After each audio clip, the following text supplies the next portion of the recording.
కరీంనగర్లోని మానేరు వద్ద ఉన్న డంపింగ్ యార్డుపై బీజేపీ బీఆర్ఎస్ చెత్త రాజకీయాలు చేస్తున్నాయని సుడా చైర్మన్ కోమటిరెడ్డి నరేందర్ రెడ్డి ఆరోపించారు.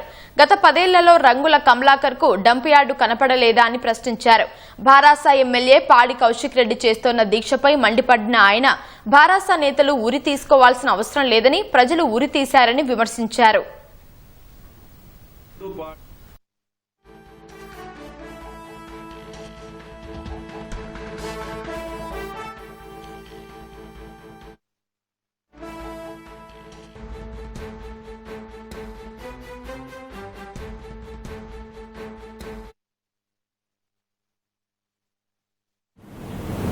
12 సంవత్సరాలుగా కేంద్రంలో అధికారంలో ఉన్న భారతీయ జనతా పార్టీ, గత 10 సంవత్సరాలుగా రాష్ట్రంలో అధికారంలో ఉన్నటువంటి బీఆర్ఎస్ పార్టీ, ఈ 2 పార్టీలు ఈ చెత్త పేరుకుపోవడానికి కారకులు.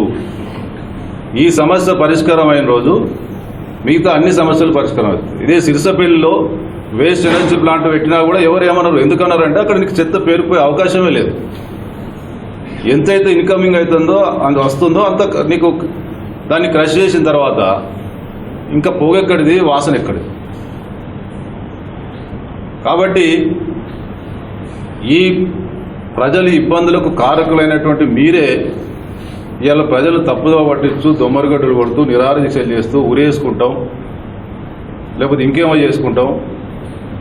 మీరేం చేసుకున్నా అది మీరు బాధ్యత వహించి చేసుకున్నట్టే, అది మా ప్రభుత్వానికి సంబంధం లేదు. మీరు చేసిన పొరపాటుకు ప్రజల్లో ఉరేసుకుంటారా ఇంకేం వేసుకుంటారా మీ ఇష్టం. అది